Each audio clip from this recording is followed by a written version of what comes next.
130이 이제 크잖아요. 대형인데 분양가가 21억 9천.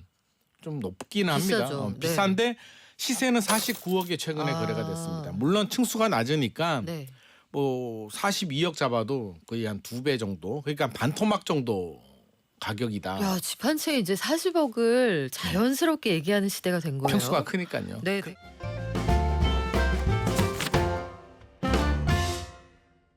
오늘 부동산 시장에서는 두 가지 얘기를 해보려고 하는데요. 한 가지는 극단적인 양극화가 나타나는 분양시장. 최근에 개포동 무순위 아파트 세 채 청약하는데 101만 3천 명이 모였습니다. 이게 실화인가 싶은데 왜 그러는지 한번 보고요. 정부가 대규모로 군사시설 보호구역을 해제한다고 합니다. 이제 여기 건물도 짓고 증축도 가능해진다는 얘기인데 이게 무려 1억 300만 평이에요. 여의도 117개에 해당하는 규모인데 이거 시장에 영향이 크겠죠. 부동산경제연구소 김인만 소장에게 이게 무슨 뜻인지 들어보겠습니다. 안녕하세요. 안녕하세요. 자, 소장님, 우리 한 주 동안 집값의 동향이 어떻게 흘러갔느냐 요거부터 한번 볼까요? 일단 집값 동향은 뭐 그냥 보합입니다. 색깔로 보면 노란색인데요. 플러스는 아니고요. 마이너스인데 뭐 전국은 마이너스 0.06, 서울은 마이너스 0.03 수준에서 지금 멈춰 있고요. 다른 기관들 KB하고 부동산 R124 통계도 봤는데 KB도 그냥 작년 11월 이후에 소폭 내림세 보이고 있고요. 부동산 R124는 0% 보합이기 때문에 전체적으로 뭐 뜨겁지도 않고요. 차갑지도 않고요. 그냥 미지근한 상황 계속 이어지고 있습니다. 미온수. 네네. 그래요. 이거 냉탕 온탕 아니고 미온수 상태다. 네. 약간 간을 본다 이런 느낌도 있고요. 네. 아니 개포동에 무순위 청약 아파트가 세 채가 나왔는데 네. 사람이 좀 몰릴 거라고는 소장님께서 한 2주 전에 말씀해 주셨거든요. 맞습니다. 야, 근데 101만 명이 몰린다. 특정 평형은 50만 대 1이 넘더라고요. 네네. 아, 여기 뭐 꿀 발라놨어요? 꿀이 아니라 돈을 바른 것 같습니다. 돈을 발라가지고요. 네, 왜 그런지 한번 들어볼게요. 일단 뭐 굉장히 많이 올렸습니다. 개포주공 1단지 재건축한 DH 퍼스티어 아이파크 아파트인데요. 뭐 저도 사실은 할 말은 없습니다. 100만 명 중에 한 명이 이제 저기 때문에 저도 일단 아이고. 신청을 했는데 네.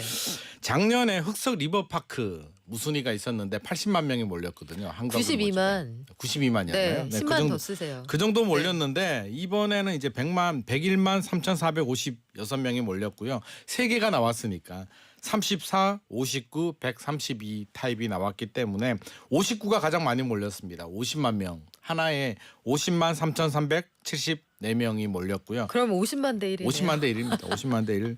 그리고 132 대형 평형은 33만 대 1이 나왔고요. 34 굉장히 작은 소형인데 17만 대 1이 나왔는데 많이 몰린 이유는 일단 너무 좋습니다. 자격 요건이요. 청약 통장 필요 없고요. 아, 묻지도 따지지도 않고. 묻지도 따지지도 네. 않고 집이 있어도 됩니다. 집이 10채가 있어도 되고요. 네. 지역 보통 우리가 청약을 하면 해당 지역 거주지가 있거든요. 그쵸. 서울, 경기, 인천 지역인데 여기는 전국 다 가능합니다. 전국구에 묻지도 따지지도 않고 세대주 세대원 상관없어요. 상관없고요. 아무나 다 할 수 있습니다. 한 세대에서 가족이 네 명다 할수 4명이면 4명 있고. 다 할 수가 있으니까 100만 명이 몰렸는데 우리나라 인구가 한 5천만 되니까 50명 중에 한 명이니까 뭐 와. 엄청난 거죠. 그러니까 아시는 분은 다 청약에 들어오셨다고 해도 과언이 아닌데 이게 시세 차익을 기대하니까 이렇게 들어오시는 거 결국에는, 아니에요. 네. 가격 차이가 많이 납니까? 많이 나는 정도가 아니라 지금 뭐 20억 벌기 이야기까지도 나오는데요. 그 약간 MSG가 살짝 쳐져 있는 거 아니에요?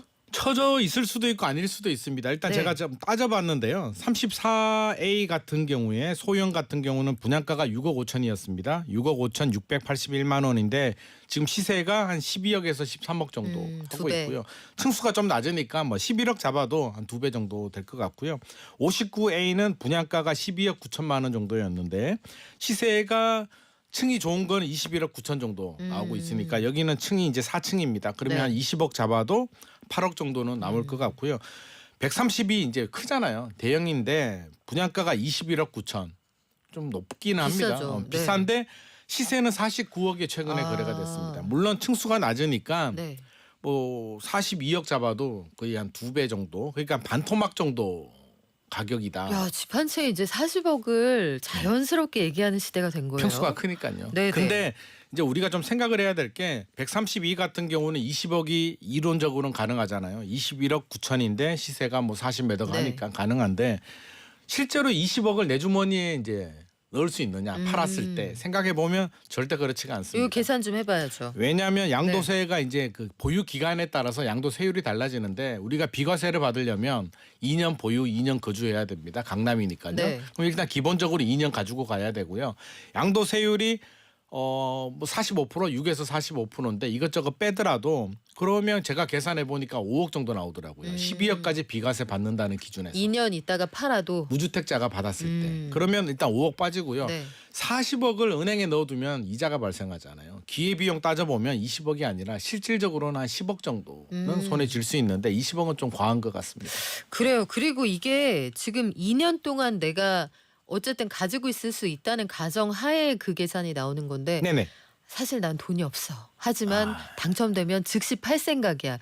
이게 실거주 의무가 없는 단지잖아요. 실거주 의무 없습니다. 그리고 전매 제한도 없는 단지였고 없습니다. 내가 당첨됐다가 바로 팔 거야. 이런 분들도 시세 차익이 그렇게 클 것 같지는 않거든요. 일단 양도세율이 뭐 기본적으로 중과세가 적용되니까요. 1년 미만 보유 같은 경우는 지금 완화돼서 양도세율이 한 50% 정도 적용이 되죠. 아마 좀 더 내셔야 될 거예요. 더 될 수도 77%? 있나요? 뭐 아무튼 양도세 내고 나면 결국에는 국가 좋은 일 좀 시켜주는 부분이 있기 때문에 또 중개보수도 굉장히 많이 나오고요. 네. 이게 결국에는 또 입주해야 되면 취득세도 또 굉장히 많이 내야 되죠. 그런 거 감안해야 되고 일단 3월 8월에 10% 계약할 때 10% 내야 되고요. 자, 일단 내가 당첨이 됐다는 행복한 꿈을 한번 꿔볼게요. 50만 대 1의 경쟁을 뚫고 내가 여기 당첨이 됐다. 아, 기분 좋습니다. 그 다음부터 절차가 어떻게 됩니까? 일단 3월 8일에 계약을 합니다. 10% 계약금 10% 내야 되고요. 이미 입주한 아파트입니다. 지금 입주를 끝났어요. 그게 대부분 끝났기 때문에 6월 7일까지 3개월 후에 90% 잔금을 다 내야 됩니다. 이게 근데 대출이 되나요? 대출이 일단 뭐 15억 이상 규제는 풀렸는데요. 일단 그래도 강남은 규제 지역이 남아 있기 때문에 대출이 원활하지 않을 수는 있습니다. LTV 50%인데 뭐 DSR 적용해 보면 네. 결국 소득이 좀 좋아야 되지 않을까. 그리고 여기 아직 준공이 안 됐잖아요. 임시 사용 승인만 네. 받았습니다. 그래서 100% 준공이 안 됐기 때문에 대출이 원활하지 않을 수도 있고요.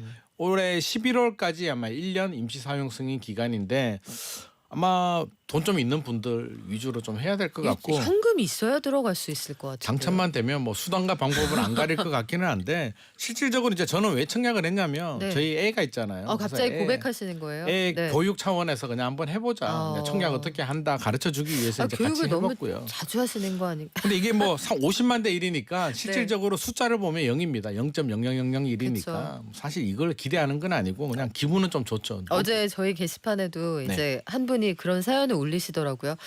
제가 이거 당첨되면은 돈 어떻게 내지 했더니 남편이 네. 100만 대 1이야 전혀 걱정할 필요 없어 이런 말씀하셨다고. 당첨되면 그때 고민해도 됩니다. 그래요. 일단은 근데 뭐 네. 소장님 이게 현금 동원 능력이 중요할 것 같은데 이런 분들 계실 수 있잖아요. 내가 당첨되면 전세로 좀 돌려서 네. 부족한 자금을 보충해야지 할 수 있는데 전세가 이게 만만치 않을 것 같은데요. 일단 뭐 전세로 돌려도 되긴 됩니다. 전세로 돌리면 또 최근에 입주를 하고 있기 때문에 전세 가율이 한 40% 50% 정도는 되니까 뭐 전세로 돌려도 되고요. 여러 가지 고민을 할 수는 있는데 사실상 이게 김치국 마시는 거기 때문에 그냥 우리가 재미로 로또 산다 생각하고 그냥 그래요. 재미로 이벤트로 한 거지 이걸 1,000원 안 내고 로또 샀다. 이거를 네. 내 집 마련의 꿈을 가지고 청약을 했다면 현실적으로 그거는 좀 바람직하지는 않습니다. 이런 그리고 행운이 누구한테 돌아갈지도 궁금하네요. 뭐 로또도 한 명씩 당첨되니까요. 그리고 우리가 좀 주의해야 될 점은요. 이게 100만 명이 몰렸다고 해서 청약 시장이 좋아졌느냐? 전혀 그렇지가 않습니다. 그 비수도권 완전히 분위기가 다르죠. 완전히 분위기 다르고요. 네. 우리 뭐 아무리 수능이 어렵게 나와도 만점 받는 친구들 있잖아요. 그런 경우로 봐야지 이게 네. 우리 애가 공부 잘했다 뭐 이렇게 보면 안 되기 때문에 그냥 이벤트 정도 가격이 반값에 강남에 나오니까 그냥 재미로 많이 넣었다 이렇게 좀 보셔야 될 것 같습니다. 그래요. 갑자기 현실로 확 돌아가게 되는데 같은 기간에 비수도권에서는 1순위 청약에 단 한 명도 신청을 안 한 그런 단지도 제법 있다고 많이 합니다. 있습니다. 이재선님 맞습니다. 하수 암거 공사 때문에 준공이 안 됐어요. 그래서 지금 소유권 이전 등기가 안 되니까 등기가 안 된 상태로 대출이 될 거냐 이게 고민이고 그렇죠. 이런 생각 많이 하시고 아마 지금 입주가 시작이 됐으니까 전세 물건이 많을 거라고요. 충분히 전세가 안 나올 거고 누군가 전세로 들어오려면 그 사람도 전세자금 대출 받아야 되는데 쉽지 집에 않아요. 등기가 안 돼 있잖아요. 맞습니다. 현금 갖고 들어오는 세입자를 구할 수 있을 거냐 여러 가지 난관도 있는 게 사실입니다. 자금 계획 충분히 세워야 되겠죠. 자, 이거는 뭐 당첨되시는 분들끼리 고민하시면 될 것 같기도 한데 요즘에 오피스텔이요. 네. 사지는 않는데 들어가서 살려는 사람이 많아서 월세가 굉장히 많이 올랐다면서요. 월세 가격은 굉장히 많이 올랐습니다. 요즘 오피스텔 시장이 좋지 않다라고 우리가 이야기를 하는데 그거는 매매하고 이제 전세 시장을 이야기를 하는 겁니다. 기본적으로 오피스텔은 아파트 대체제잖아요. 그래서 아파트가 급등했을 때 아파트는 사고 싶은데 아파트는 규제가 많아요. 네. 어떡하지?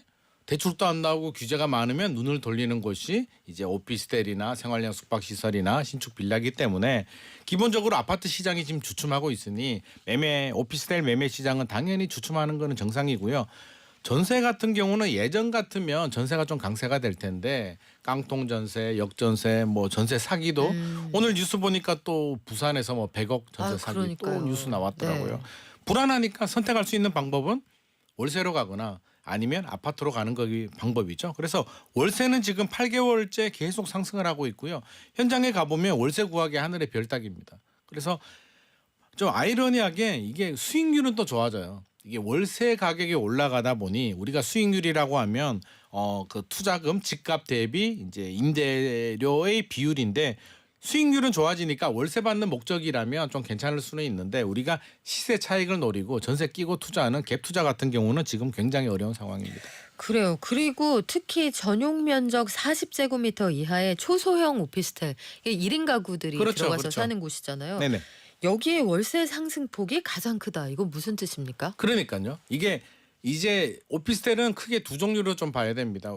원래 과거에는 소형이었어요. 그냥 월세 받는 네. 수익형 부동산이었는데 최근 한 5년 동안 무슨 일이 있었냐면 아파트 대체제로 전용 면적 59나 84 우리 아파텔이라고 하죠. 주거용 오피스텔이 많이 공급이 됐는데 주거용 오피스텔은 아무래도 투자 목적으로 아파트처럼 투자를 했기 때문에 월세를 받으면 사실은 수익률이 잘 안 나옵니다. 좀 부담스러운 부분인데 소형 오피스텔은 월세 내는 시장이거든요. 그래서 월세가 지금 강세이기 때문에 수익률이 굉장히 잘 나오고 있고요.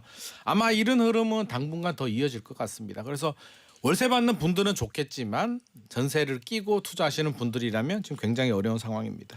자, 그런데 전체적으로 시장에 참여하기는 더 어려운 환경이 조성이 되고 있습니다. 네네.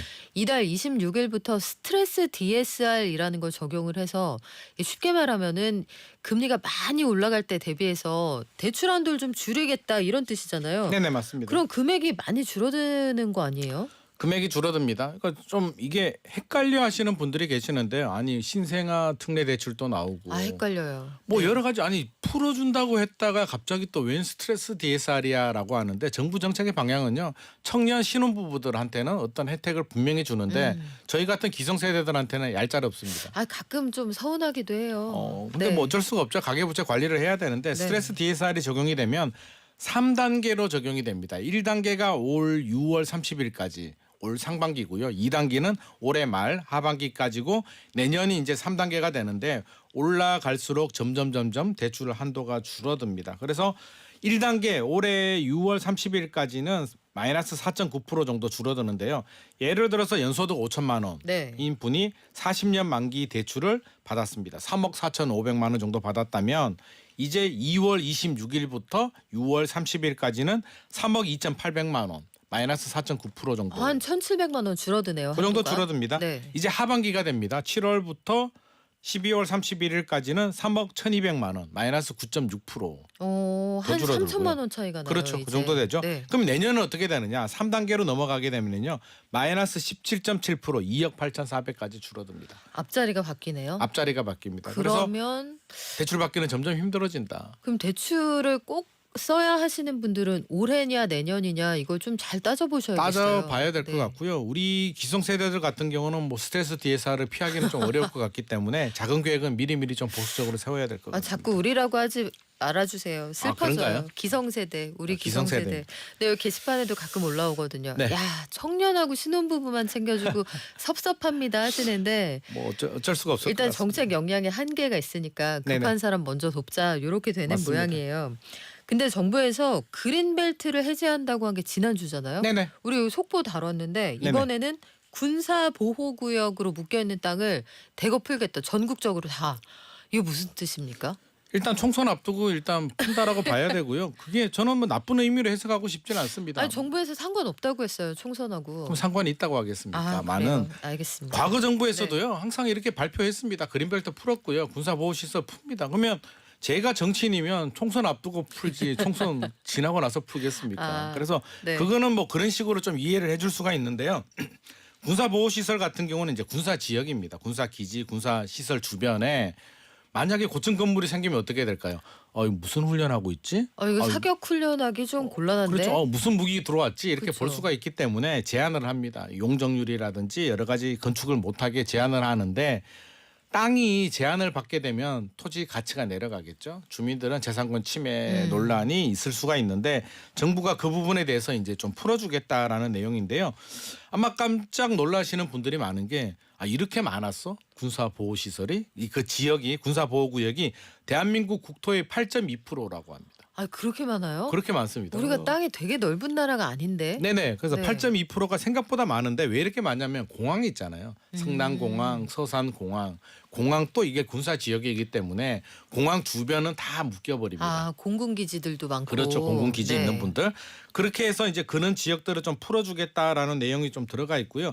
이렇게 되면 아무래도 뭐 토지 가지신 분들이라면 뭐 용적률도 올릴 수도 있고 여러 가지 개발 행위가 가능하니까 좀 긍정적인 영향이 있을 수도 있을 것 같습니다. 자, 군사시설 보호구역을 해제해 준다. 그런데 아무도 관심 없는 땅이 그 해제가 된다고 하면 별 영향이 없겠지만 네.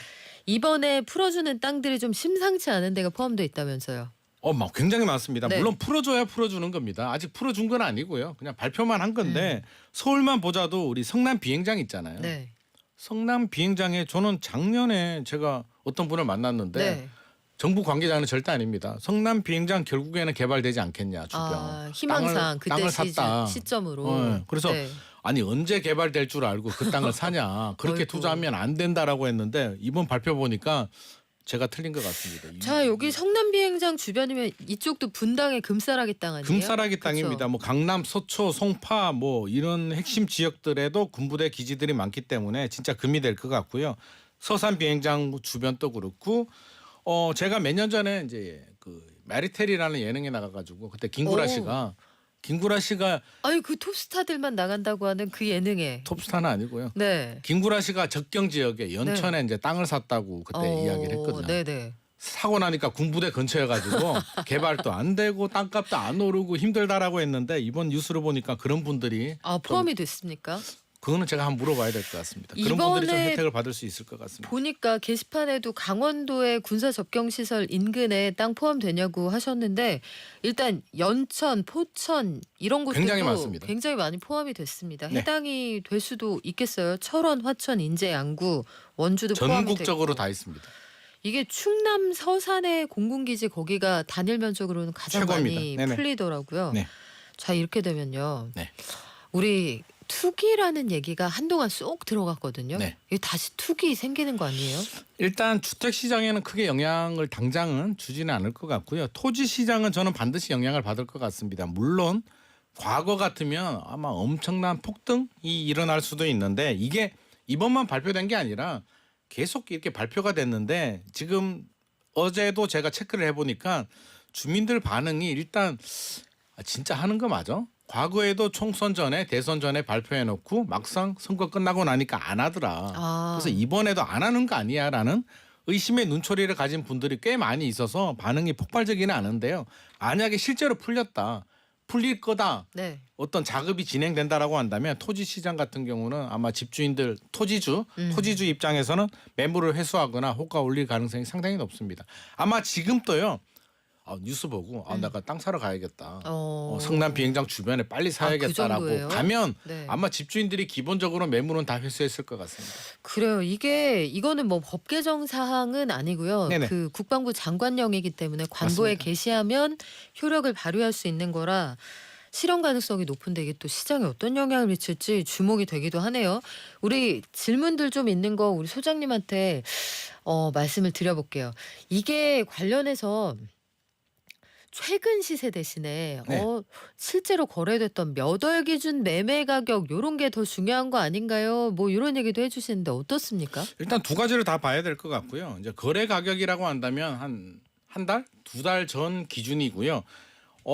그냥 보합세 큰 변화가 없다면 크게 영향이 없는데 이게 좀 다이내믹하게 움직이는 지역이라면 네. 최근 호가 있잖아요. 이게 집주인들이 어떻게 부르는지를 좀 체크해 보는 것도 도움이 되는데 집주인들 제가 체크를 해보니까 좀 차이는 있는 것 같습니다. 아. 실거래가가 예를 들어서 20억이면 집주인들은 21억, 22억에 일단 올려두거든요. 그래서 매물만 보지 마시고 실거래가하고 이제 두 개 비교해서 봐야 되고요. 실거래가도 이제 동도 다 나옵니다. 그래서 동별로 층별로 다 체크를 해서 이렇게 보실 필요가 있을 것 같습니다. 그래요. 김아지님 보완은 괜찮은가요 하셨는데 요거 정부가 일단 문제 없는 지역만 풀어준다라고는 했거든요. 그렇죠. 보안에 영향 안 주는 방향으로 네. 할 것 같고요. 또 패키지로 이제 어제 발표가 됐죠. 그 내용도 좀 소개를 해드려야 될 것 네. 같은데 서울시에서도 또 한번 숟가락을 얹었습니다. 어떤 거죠? 서울시 네. 영등포, 구로 또 그 김포공항 근처 이렇게 낙후된 지역들 개발을 하겠다.